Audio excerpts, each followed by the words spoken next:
Hey, welcome back to the series that we've been doing on folklore. I actually just finished all of my track by track album reactions and thoughts. So recently we did hit 100 subscribers, so I said that a little bit of a celebration was coinciding with the end of folklore. So I decided that I'm going to watch the Folklore Disney Plus special. After looking into what the special actually is, I realized that it was more of a concert with a little bit of insight on what the songs are about. So, since I already did each song pretty much in depth, I decided to kind of cut the special a little bit, and I'm going to kind of explain how I'm going to do this.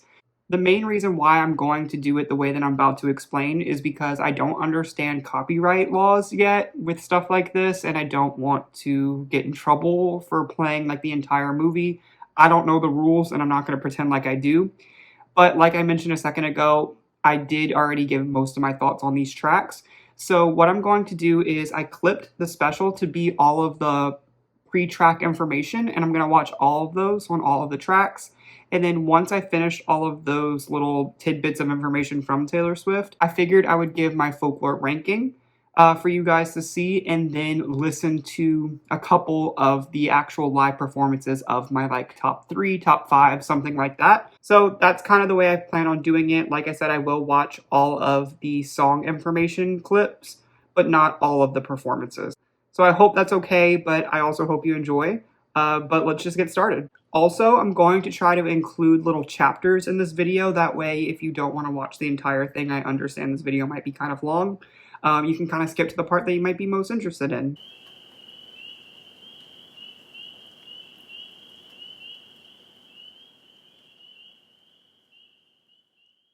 Okay, so it is 8:30 in the morning. And why am I awake, you ask? Well, it's kind of a long story. I sort of unexpectedly started writing the new album. And at that point I was just like, I'm just writing songs in quarantine. And then it just became an album really quickly and really, really kind of beautifully, surprisingly. And so you can't go into studios now because they're all closed, and I've never recorded anywhere else. And I know that other people do this all the time, so it's actually not that special, but I'm freaking out over it. So that's actually pretty crazy that they are able to record music at home. I know she can afford the equipment and stuff like that. I'm not going to pretend like I know a lot about production value, but I can tell that this album really had a very good producer and it all sounds great. So it's actually pretty interesting to see that it was all recorded at home in maybe not the most professional setting and still came out this professional. So I think that's kind of cool. First day we've been in the same room. Cheers. Yeah. First moment. That's so weird. I think when lockdown happened, It is so weird to kind of think about the year 2020. Crazy just to think that that was almost 3 years ago, and how like drastically life has changed and how a lot of it has gone back to normal, but it will kind of never be that normal again. But it's just kind of crazy to reminisce on this time. In the dismantling of all of our systems of life that we've known in the pandemic, you're left with two options. Either to cling to it and try to make it work, or to just say, well, I guess I'm just going to chart a new path and kind of get a frontier mentality. And I think it was such like a thrilling use of quarantine to say like, well, everything's a blur. That is, I believe that's Jack Antonoff, and he made a really good point about COVID and lockdown. Because for me personally, I'm not a creative person. I didn't do anything like this. But also, lockdown and quarantine was a time where I decided to make more drastic decisions in my life as well. It was mostly to do with like how I work and like my jobs and stuff. But it let me out of a comfort zone, thinking like, you never know how life is going to turn out. So stop taking those safe bets and maybe do a little bit more risky decisions. So I do relate to that a little bit. So I'm just going to rewrite it. yeah, I didn't even tell my label until a week before we put it out. What was that call like? Existed. It was amazing. I thought it was going to be stressful, and I thought I was going to have to kind of stand up like with shaking hands, being like, I promise I know what I'm doing. I know that there's not like a big single, and I'm not doing like a big pop thing, and I'm not, but my label was like, whatever you want to make, like, we're down. You ready to play this whole thing? That sounds like really good creative freedom that she maybe didn't have before, because I know about the master situation and stuff right now. It didn't seem like she always had those types of choices, so it's kind of cool to see that she's able to just surprise release albums now. Yeah, no, I think it's really important that we play it. I think it will take that for me to realize that it's a real album. Seems like a big mirage. It does. Never worked on an album like this. Me neither. Yeah. I don't know if I ever will again. Like, I don't know if it's how albums are. I feel like I don't know the exact timeline, but saying that you don't know if you'll ever do that again, and then they made literally the sister album in the same year, I think. So not sure if they just didn't have that idea yet, but that's also kind of, did you already know? But who knows? So that was the intro to the special. So now we're going to get to the next clip where it kind of talks about The One and Cardigan. It was funny because I feel like you captured the spirit of the whole record with that song. With The One, in the sense of just the way it opens, I'm doing good, I'm on some new shit, and saying yes instead of no. And I was like, is she talking about writing songs with me and everything else at the same time, or something? I think it has I think it has a double meaning. The opening the album with the words "I'm doing good, I'm on some new shit," and saying yes instead of no. It applies to the situation that the song is written about, where you're updating a former lover on what your life is like now and trying to be positive about it. But it was also where I am creatively, where it's like, I'm just saying yes, I'm just putting out an album in the worst time you could put one out. I'm just making stuff with someone who I've always wanted to make stuff with as long as I've been a fan of The National, and I'm just gonna say yes to stuff. Yeah. And it worked out. So one thing I will say I'm already liking about the special is with these clips, I feel like I'm going to learn a lot more about the songs, because The One, I think, is one of my favorite tracks from the album. And I typically lean more into the obvious reactions of the song, like with the lyrics, like thinking it's about relationships and stuff like that, which it is, and I think she kind of admitted that. But it's also about different, but I think some lines can be about different things, like when she mentioned that it also was a way of describing how she puts out music now. It's different, and it's a different format than what she's used to. But you might have not picked up on that had you not gotten the perspective from her mouth directly. So I think that's already kind of cool. When you sent me the track for Last Great American Dynasty, I had been wanting to write a song about Rebecca Harkness since 2013, probably. And I'd never figured out the right way to do it, because there was never a track that felt like it could kind of hold an entire story of somebody's life and whatever, and move between generations or whatever. Then when I heard that, I was like, oh my God, I think this is my opening. I think this is my moment. I think I can write the Rebecca Harkness story. That song is such a folklore moment. Given this information, it does seem like Rebecca was a real person. Now that I've listened to the song, I didn't like to Google things when I was trying to get a real reaction from myself. I want to look up her actual life story, because I really think it had those connections to real life Rockefeller and stuff like that. So I'm not sure if they're going to go deeper into it right now, but if not, I plan on looking up that myself. To me, because it's not about you, but it is all about you. Well, And it's that like, country music kind of narrative device, where Yes. in country music it's like, this guy did this, then this woman did this, Yeah. then they met, and their kid was me. Totally, Like, yeah. And I was that man yeah, that I I've was been that talking about. kid. Like, But which is the best. It's I like challenge you you with listen to this. country songs and you're just Totally. like shivers everywhere, my whole body. Like, even though it's not till the very end when you spin it around, and even though the story is about someone else, I think it's the most revealing thing. I think it's so deeply personal. And it really hits you in the gut when you hear that at the end.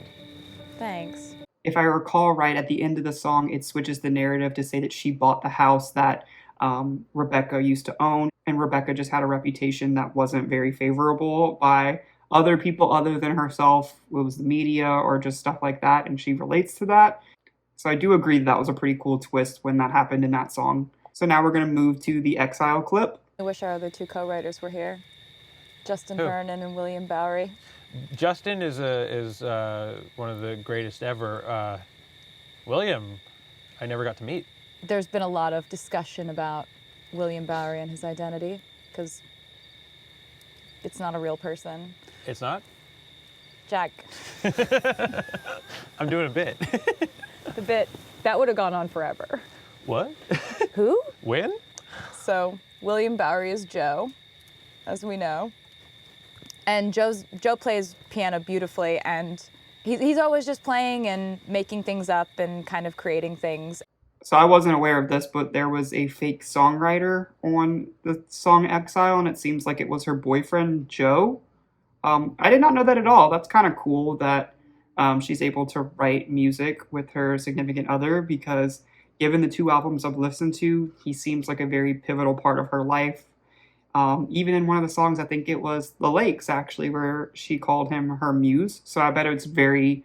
like cathartic that your muse is actually someone you can create music with. So I think that's actually pretty cool. I couldn't say it. I couldn't say Really? it. Is that really what happened? No, I couldn't say it with words, because if I would have said it and he would have gone to Justin and Justin would have said no, it would have hurt too much. Interesting. And when we talked about it, I was like, I think he's gonna be really inspired by this. And then we sent it to him, and he was. That's kind of crazy to me that she's still that insecure or humble. And I don't mean those in bad ways. It's just like, you're kind of one of the biggest musicians in the entire world, and you still are kind of a little afraid to ask for collaborations. Unless if they're her like mortal enemy, I would be very surprised if anyone would pass up a chance to be on a Taylor Swift album, just because regardless if she's your favorite person, I feel like a collaboration would guarantee some sort of success. So like, it doesn't seem like it would ever be a bad deal for someone ever to take, but that's still kind of interesting to see. All right, so now we're going to move to My Tears Ricochet. Where do we start? I mean, to me, the whole thing starts with My Tears Ricochet. Yeah, chronologically, that's the first thing. I wrote that one alone, and it's definitely, I think, one of the saddest songs on the album. Yeah. I think it's one of the best songs you've written, Oh, thanks. which is, I think, why you crowned it as a track 5. Yeah, picking a track 5 is sort of a pressurized decision, but I knew from day one this was probably going to be it. It's kind of a song about karma. Yeah. It's a song about greed. It's a song about how somebody could be your best friend and your companion and your most trusted person in your life, and then they could go and become your worst enemy who knows how to hurt you because they were once your most trusted person. It's the worst betrayal. Yeah. It does remind me of people going through a divorce and having that person that they swore to. I really like what she just pointed about the divorce thing, because one thing I really like about that song is that it's very detailed, but also very vague in a sense that it can apply to so many different situations and other people can relate to it. Like through my comments and through my comment section and just the context that I have now, I do know that song is mostly about her record deals and her selling of her music, and she kind of just mentioned of how someone that you used to trust can also be the one to hurt you the worst because of that betrayal. But other people can relate to that in a divorce because that is their most trusted person in their lives. It just kind of is accessible to everyone, and I really like that about this, because she even mentioned earlier that everyone needed a good cry in 2020, and though these songs can be personal, they're also yours as well, kind of. Be with forever, then become the person that they spend most of their time talking shit about. Yeah. And it is that ultimate betrayal when someone, messed you up from the inside. Mm-hmm. Writing this song, it kind of occurred to me that in all of the superhero stories, the hero's greatest nemesis is the villain that used to be his best friend. Yeah. That sort of thing.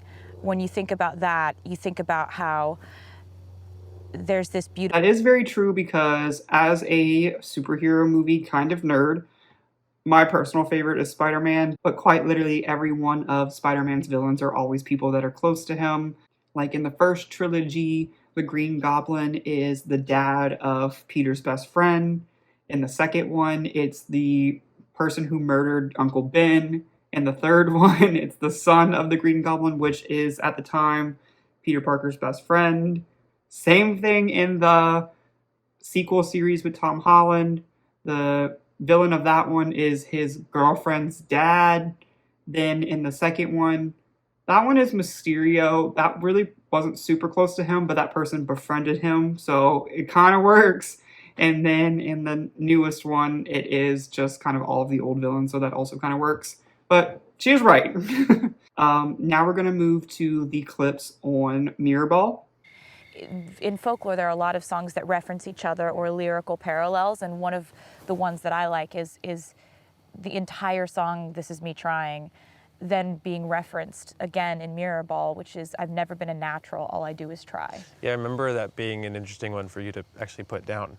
I remember you said it and you did it, and then you were like, should I say that? Should I was like, do is that too true? Is that? And I think with Mirrorball, sometimes when I'm writing to an instrumental track, I'll push play and I'll immediately see a scene set.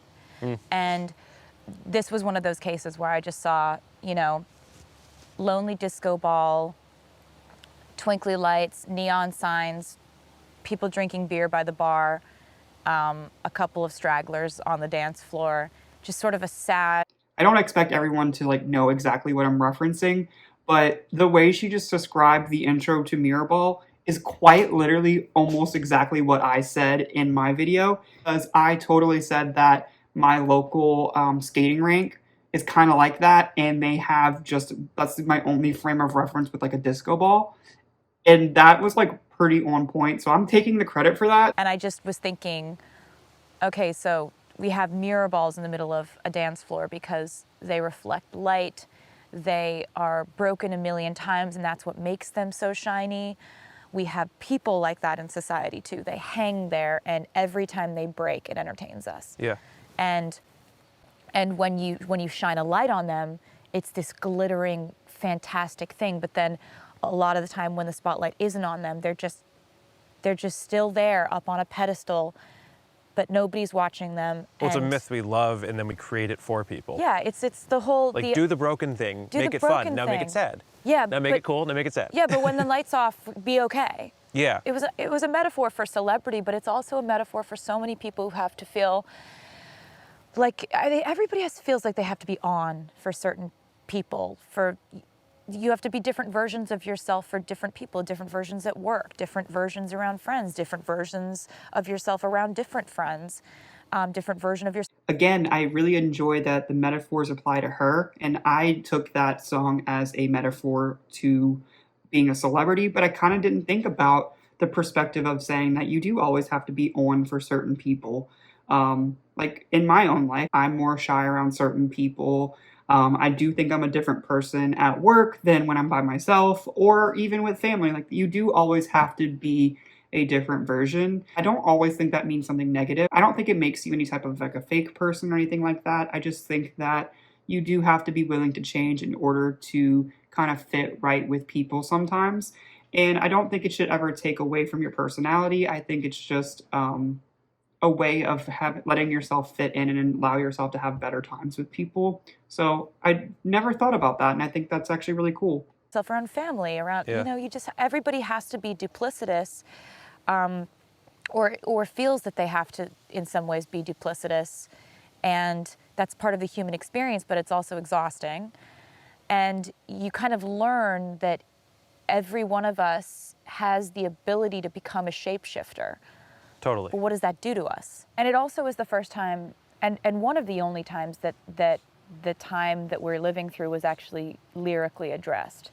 I think that, you know, the pandemic and lockdown and all that runs through this album like a thread, because it's an album that allows you to feel your feelings, and it's a product of isolation. And it's a product of all this, you know, rumination on what we are as humans, blah, blah, blah. But this is the first time in the bridge saying they called off the circus, burned the disco down when they sent home the horses and the rodeo clowns.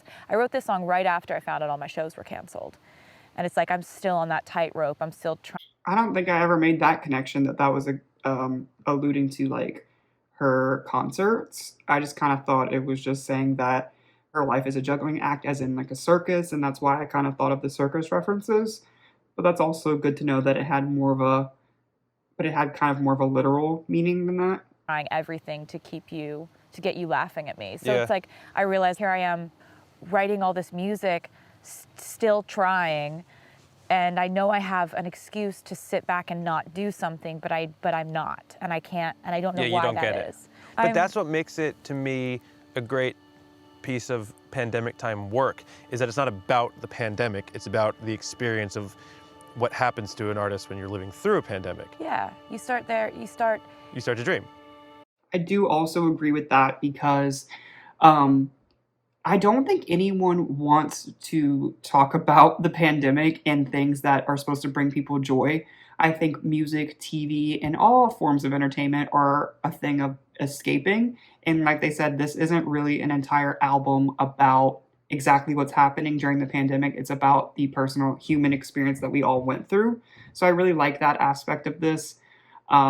I notice that now in TV shows, not so much music, but like you could watch a TV show or a movie right now and they're going to reference COVID and you kind of get a little taken back being like, no, this is the one place that you're supposed to like not have to think about that. Most recently, I actually noticed that in, I don't know if anyone's seen the new Knives Out movie, Glass Onion. It's not very long, but like the first 10 minutes, they have to take COVID vaccines, which I'm like, cool. Like, you know, like glad that that's the route you took or whatever, but not in my movie. Like, I didn't want to watch that. But that's just my opinion. Next up is the clips on Seven. with Seven, the song, I was looking back on it, I've always wondered when I see a kid throwing a massive tantrum in a grocery store, like part of me is like, man, I feel you. Like, when did I stop doing that when I was upset? Like, when did I stop being so outraged that I would throw myself on the floor and throw the cereal at my mom? Well, it also doesn't stop, but where does it go? Yeah. Like that feeling, like we're still having that feeling, but Yeah, so the what is it idea now? is, you know, please picture me before I learned civility. Like I used to scream anytime I wanted. Obviously, you know, we can't be throwing tantrums all the time, and we learn that that's not the right thing to do, but there's something lost there too. Okay. I thought that one had a little bit more information about the track because I was pretty interested in learning about maybe the childhood friend that she had and she kind of dedicated this to. All it really did was kind of just be a joke about throwing temper tantrums, which I also relate to. Don't really think that added anything to the track for me personally. So we could just get started on August, which I hope has a lot of information. it's a weird experience to work with you. And now Aaron can understand it. No, I'm serious because it's like, here's the song. Oh, wait, here's the bridge. Wait, here's a better bridge. Okay, now I have the perfect bridge. And then here's the thing after the bridge. This thing's gonna come in. Okay, remember when I pulled up Yeah, and so, like, get in the just car? I series wrote of- that in the vocal booth. Yes. Yeah. So there's series Yeah, of, get some plans just in case you call. and so like, but hearing the patchwork of like that whole thing coming together, I was just like, I just love what you did on that song. It Thanks. takes me away. I love what you did on that song. And I've been kind of in my head like calling the girl from August either Augusta Oh, or nice. Augustine. I've just been like naming her that in my head. Oh, that changes things for me because she's written nameless to me, but now it's forever changed. What happened? That's interesting to know that now we have a name for the third person in the love triangle. Betty, James, and now August or Augusta. That's cool. In my head was, okay, so like Cardigan is Betty's perspective from like 20 to 30 years later, looking back on this love that was this tumultuous thing. In my head, I think Betty and James ended up together. Bad take. I think I literally said in my Betty video that I really hope that they don't end up back together, but okay. Right? Interesting. So in my head, she ends up with him, but he really put her through it. But like August was obviously about the girl that James had this summer with, right? So she seems like she's a bad girl, but really she's not a bad girl. She's like really a sensitive person who like really fell for him, and she was trying to seem cool and seem like she didn't care because that's what girls have to do. And she was trying to let him think that she didn't care, but she really did, and she thought they had something very real. And then he goes back to Betty. So the idea that there's some bad villain girl in any type of situation who like takes your man is actually a total myth, because that's not usually the case at all. Like everybody has feelings and wants to be seen and loved, and just like Augustine, that's all she wanted. I do like the redemption that the August girl is getting, because when I was doing my initial reactions throughout the songs, when August was the one that picked up James, I kind of thought she was the one that was maybe initiating things, which still could be true, but I do like that they made it seem like, again, these were the actions of James, which also plays into like, why did we want them back together? If anything, the added story to this makes it seem like James is actually a worse person than I originally thought. He played Betty, and then he hooked up with someone else, made them catch feelings, and then also abandoned that person. So in your wake of wanting to have a hookup, you kind of messed with two people's lives, and then you still end up back with the person that you hurt. Just doesn't feel like a nice completion to that story, but it's whatever. The next clip that we're going to be listening to is This Is Me Trying. No one pats them on the back every day, but every day they are actively fighting something. But there are so many days that nobody gives them credit for that. Yeah. And so how often must somebody who's in that sort of internal struggle must want to say to everyone in the room, you have no idea how close I am to going back to a dark place, or you have no idea. You have no idea how hard it is to get to the point where you guys think is still shitty. Yes. Like, I think about that a lot. Like, the idea of doing your best or trying is one that only a person knows, and you know when you're doing it. I think that's a really good point because, especially with addiction, but even if you just compare it to average things, everyone has different mile markers in the sense of what I consider as good is maybe not someone else's good. So you can only really be the own judge of your healing because other opinions don't really matter because other people have different factors in their life. They might have different support systems. They might have different resources that weren't available to some person. So the idea that they're saying of trying, and you know that you are trying to change a situation for yourself, should all that would be enough. And the people around you are probably the ones that will see that progress. So that's kind of all how it matters. It's just you should never try to compare yourself because no matter how close you think the two people are, everyone is always going to have different reactions and roads of recovery. An act of trying. Yeah. And then the second verse is about,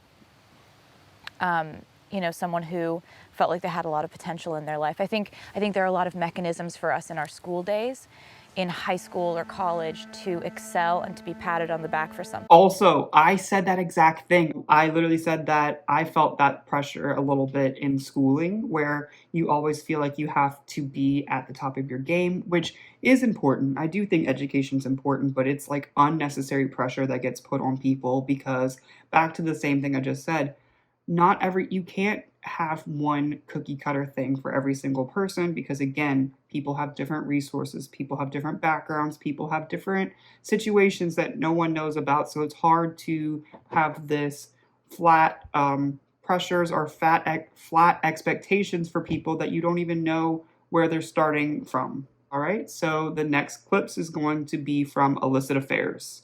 This was the first album that I've ever let go of that need to be 100% autobiographical because I think I felt like I needed to do that, and I felt like fans needed to hear like a stripped from the headlines account of my life, and it actually ended up being a bit confining because there's so much more to writing songs than just what you're feeling in your singular storyline. And this was the first time that I ever was like, I think it was spurred on by the fact that I was watching movies every day. I was reading books every day. I was thinking about other people every day. I'm not going to make any type of accusations on anything like that, but I think that was a really smart thing to do with your albums because if people were only coming to your albums for like the information about your life, and now that you have this album that isn't necessarily that, everything you make onwards, if you feel like it's getting a little bit too personal, you can always use that card of saying,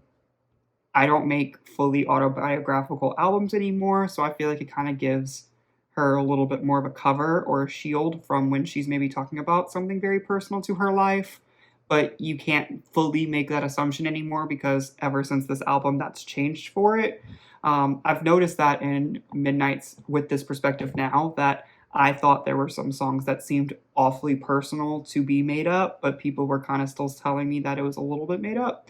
But I think that would be a very good cover to have. So I think that's a smart thing for her to do with her career. All right. So next we are on one of my personal favorites, which is Invisible String.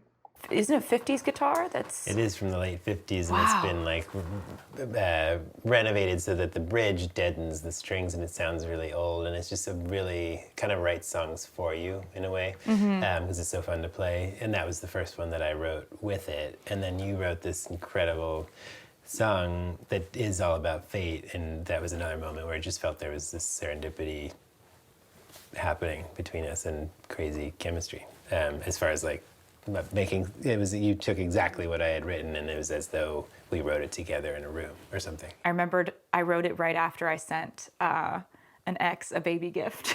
And I was just like, man, life is great. And I just remembered thinking like, this is a full signifier that life is great. I still think that's a very key indication of being mature in a relationship, because it takes a lot to be able to do that, or feeling comfortable in your life to be able to do those types of things, especially sending those gifts. In regards to the rest of the clip, I don't know like quite literally anything about instruments, so I don't feel the need to comment on that. But the next one that we will be on is going to be, let's see, Mad Woman. Mad Woman, the first time I heard that piano thing you had written, I just felt like it's got these sort of ominous strings underneath it, and I was like, oh, this is female rage. Like, this is a song about female rage. It has to be. Like, I have to figure out how to make this about female rage. And then I was thinking, the most rage-provoking element. That's really interesting about her describing how she writes a song, because I quite literally don't think I could just listen to a track that doesn't have any lyrics to it and just like say like, yeah, this is the vibe that it gets. Like, I feel like I could tell like, yeah, this is a love song, this is meant to be, you know, certain types of things, but I would never be able to kind of make those types of connections. That specifically, I should say. Element of being a female is the gaslighting that happens when, you know, for centuries we've been just expected to absorb male behavior silently, right? Silent absorption of whatever any guy decides to do. And oftentimes when we, in our enlightened state and our emboldened state now, respond to bad male behavior or somebody just doing something that was absolutely out of line, and we respond, that response is treated like the offense itself. Yeah. You know, there's been situations recently with somebody who's very guilty of this in my life, and it's a person who makes me feel, or tries to make me feel like I'm the offender. So I definitely see her point with that. I do think that this was a direct an indication of another of the people that stole her masters. That person is called Scooter. I really think that's directed towards him. But I did also mention in my video as well that it is crazy how like a reaction by a man might be perceived as doing something differently than a woman, and it does have that imbalance. So I'm glad that she was able to talk about that in a way that she felt comfortable doing. The next one we are on is Epiphany, which if you did watch that series, I think I labeled that one as quite the one I had no idea really what it was talking about, other than maybe a reference to the pandemic. So maybe this will give me a little bit more insight on this one. Frequently up until that point was I had been doing a lot of research on my grandfather who fought in World War II at Guadalcanal, which was an extremely bloody battle. And, you know, he never talked about it, not with his sons, not with his wife. Nobody got to hear about what happened there. And so my dad had to do a lot of research, and he and his brothers did a lot of digging and found out that, you know, my granddad was exposed to some of the worst situations you could ever imagine as a human being. And so I kind of tried to imagine what would happen in order to make you just never be able to speak about something. And then when I was thinking about that, I realized I do also agree that that is a very real feeling that that men, especially, maybe even back to that time period, it was much worse, never had, sometimes never felt open enough to be able to share their emotions without also being labeled something. I hope this doesn't come off like controversial or meaning to take light of what she said about the Mad Woman track, but I think that is a double-sided sword a little bit, because I do agree with what she says about women are perceived of having too many emotions. So any of their reactions are considered overreactions in a sense, which is wrong. And that's not valid because you should be able to talk about the things that upset you without being deemed as crazy. And I think this song is kind of the flip side where it says that if you were a man that overshared your feelings, you were labeled different things as well. So I think it's kind of interesting to see that it is a two. So it's kind of interesting to see that that could be considered like a two-way street. Don't get me wrong, I think it is a much worse situation for the women because they still go through that every single day. But I do think it is a valid point to talk about as well that men have had time periods where, and even now still, where it's uncomfortable to be able to talk about their emotions freely. All right, so the next one that we are on is the finale of the Love Triangle, which is Betty. So let's see if we have any information on this one. One of my favorite things about this record is the fact that there's this trilogy of three, the trinity of Betty, August, and Cardigan are all like, we made August together, we made Cardigan together, we all three It's perfect. made Betty together. And Betty was, I just heard Joe singing the entire fully formed chorus of Betty from another room. Yeah. That's also very interesting that, as far as I know, does not have any hands in music, but is writing some songs on what is probably considered Taylor Swift's most critically acclaimed album. Maybe she needs to make more music with them.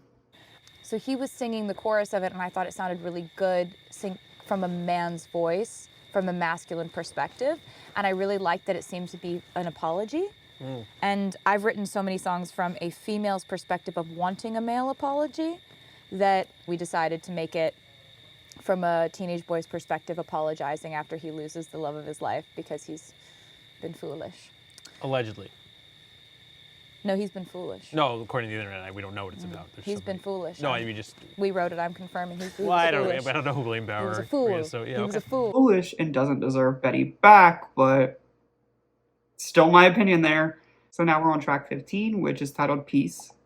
Yeah, I think this is a song that's like extremely personal to me because there are times when I feel like I don't think this genuinely has a connection, but I do think it's interesting that I believe this song is the one that said something about the trenches of their love affair, kind of. But now thinking about how she wrote a song 2 tracks ago about military, I wonder if she kind of had that imagery in her mind when she was writing this song, comparing how, her love is quite literally like a war zone sometimes, and being her is kind of crazy, and like that is her war. I'm not trying to make light of actual war and people that are in armed services, but I feel like maybe she was relating to that in a way of saying like, this is the biggest battle that I've experienced, because she literally just made a song about that in Midnights, which was the Great War, and it was kind of describing how their relationship took a lot to get to where they are. So I think that's an interesting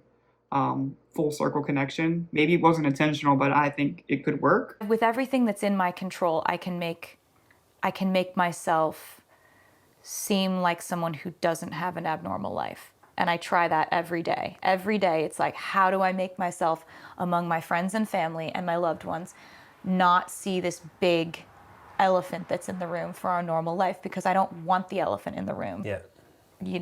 If you're going to be in my life, I feel like there's a certain amount that comes with it that I can't stop from happening. Yeah. I can't stop. What's interesting about this one is it's very much how she described controlled chaos. It's how can someone love her if there's things outside of her control that's always trying to take down this relationship. And I bet that itches at her every single day, and maybe this is why this one's the most personal to her, because there was also a Midnight song called Mastermind where she was saying that she kind of plans out every single thing that she does, and she loves being in control. So when these things happen, I bet it is very difficult for her to try to let go of the things that she can't control. All right, so now we're on track 16, which is Hoax. I'm not exactly sure if there's going to be a clip about the lakes, so this could be the last one, but we'll just have to see. And I remembered I asked you for advice on this one. You did. I think you didn't. I think, like, to you, it meant different things, and that was a moment of like doubt or something. And I said, what if not all of these feelings are about the same person? What if I'm writing about several different very fractured situations, like, one is about love and one is about a business thing that really hurt, and one is about a sort of relationship that I consider to be family, but that really hurt. And Yeah, and I remember, and this was one of the moments. I'm going to use that as an excuse that I really couldn't figure out what that song was necessarily about, because now I have the perspective of saying that it was probably about 4 different situations. So I'm running with that. All right, so there is one on the lakes. So now we're going to watch the last clip of the Long Pond sessions, which is for the lakes. there was a poet district, these artists that moved there, and they were kind of heckled for it and made fun of for it as being these eccentrics and these kind of odd artists who decided that they just wanted to live there. And I remembered when we went, I thought, man, I could see this. You know, you live in a cottage and you've got wisteria growing up the outside of it, and why? I also want to say that in my video about the lakes, when she talked about wisteria, I knew that it was something that grows, but for some reason I was thinking of listeria, and I think I literally said something about bacteria, and I want to say, like, if you watch that, I'm not that stupid. I'm sorry. It was definitely referencing some sort of plant life and not necessarily bacteria growing around her feet or something and bathing in it. Not the right. I've always, in my career, since I was probably about 20, written about this sort of cottage backup plan that I have. You've been writing about that forever. I've been writing about that forever. You've been writing about getting out forever. Yeah, so The Lakes is really talking a lot about relating to people who hundreds of years ago had the same exit plan and did it. I think that's a really good reference of just establishing boundaries. I'm sure she will retire whenever she feels comfortable doing that, but I don't see that happening really anytime soon, in my opinion. And I think if you just set clear boundaries, that you're able to maybe have a little bit more work-life balance. I know she's in the middle of re-recording her album, so I just can't see her going anywhere in the next couple years at least. But it's nice to know that it's nice to know that she still values a normal life and eventually wants to get back to that, no matter how much fame and fortune she's going to accumulate. You know, at the end of the day, still people want the same things of feeling safe and having, you know, a partner in life or something like that. Okay, so if you're still watching this, I just want to say thank you for continuing to watching. I know that this is an extremely long video, and I am not probably a person that you want to watch this much of, but if you do, I really do appreciate it. Now we're getting to the portion of the video where I'm going to do one of those tier lists of the album. That way it can help me decide which couple tracks will I listen to again from the Long Pond studio sessions. So let's just get started, and I'm going to pull up a screen recording right now. So as you can see right here, they already have some preset tiers, which is Never Skip, the best song ever, Beautiful, Amazing, Gorgeous, Like, Not Love, I Have to Be in the Right Mood, and I usually always skip it. I'm going to do it in the album's order. So the first track on the album is the one which I really enjoyed that song, so I'm actually going to put that in the top tier. And things might change around, but this is where I'm starting with. Cardigan is the second song, and truthfully, it's good, but not my favorite song, so I'm going to put it in the tier right below the one. Next up is the next one is The Last Great American Dynasty. I really like the story and the connection to history, so just based on that, I'm going to put that in the top tier, I think. Next up is Exile. I feel like that is a very big fan favorite, and it really wasn't for me. I'm going to put that in, I'm going to have to be in the right mood for it. It's not bad, but not something I really would go back to listen to very much. My Tears Ricochet was a really good song. Another one that I don't know if I really relate to it enough to listen to, but I can appreciate for what it is. So I'm going to put it with Beautiful, Amazing, Gorgeous. It does have a chance to go up, but I'm going to leave it there for right now. After that is Mirror Ball, which actually was also kind of one of my favorite songs, but I don't know if it was enough to be in the first tier, so I'm going to also put that one in Beautiful, Amazing, Gorgeous. Shortly after that is Seven. I really like the story of that song, but it's another one that I don't really go back to it much. So I'm going to put that one in Like Not Love. August was a great song, so I'm going to put that one in also in Beautiful, Amazing, Gorgeous for right now, but it does have a chance of going higher. Right after that should be Illicit Affairs. That one I'm going to put in Have to Be in the Right Mood. Not particularly my favorite song from that album. Then I might have skipped This Is Me Trying, but This Is Me Trying is going to go in Like Not Love. It's a good song, but again, I don't love it. After that, I think it might be Mad Woman. That one's also going to go in I Have to Be in the Right Mood for it. That one. So it looks like I'm putting them low, but I promise this isn't. It's going to change a little bit. Epiphany, I have to say, that is the one that I would skip it. Truthfully, I didn't understand much of it. Even with the perspective, it didn't really relate to me in any way, so I would not go back to listen to that song. Invisible String, one of the best songs on the album. That is for sure going to go straight to the top and never skip. I really, really liked that song. Betty, arguably one of the better songs, arguably the best song from the Love Triangle to me. So I'm going to put Betty, I think, in never skip best songs. Peace, I don't know where people stand on Peace, but Peace was honestly one of my favorite ones. So I'm going to put that in the top tier as well. So we could see that it's starting to come up a little bit. The Hoax, that would go in I Have to Be in the Right... I'll put it in Like Not Love. I liked it. I did. And I'm going to put The Lakes in Beautiful, Amazing, Gorgeous. Is it the best song? No, but it is very good. So you can kind of see I have a majority of the album in the top two. I think I'm happy with Like Not Love and Onwards. I think those are relatively right to my opinions. I think the first two could have a little bit of editing. So what I might do is, I think Cardigan might be good enough to go in a higher tier, to be honest. So I'm going to move Cardigan a little bit higher.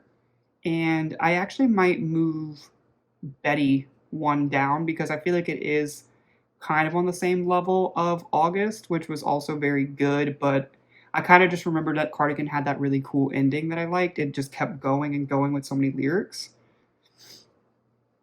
But I do think that's where I stand with my favorite tracks. Top tier tracks would be The One, The Last Great American Dynasty, Invisible String, Peace, and Cardigan. Again, I'm very self-aware that this video is getting super long, so I might actually only pick 2 of my favorite songs to listen to before the end of this video. I'm thinking about doing Invisible String, and I'm trying to think of which one would have the most interesting live aspect. I think Invisible String would be kind of cool to hear. And maybe just Cardigan, because that's, like, you know, the big song from the album. So I think I'll do those 2. Alright, so this is the live version of Invisible String first. A coming of age is come and gone. Suddenly this summer it's clear I never had the courage of my convictions, as long as danger is near. And it's just around the corner, darling, 'cause it lives in me. No, I could never give you peace. Since this is my first reaction to the live version, I will say that she sounds exactly like she does in her album. I think this album is very chill, so it doesn't require a lot of like belting and stuff, but it is still worth the appreciation that she's able to sound exactly how she does with what she puts out.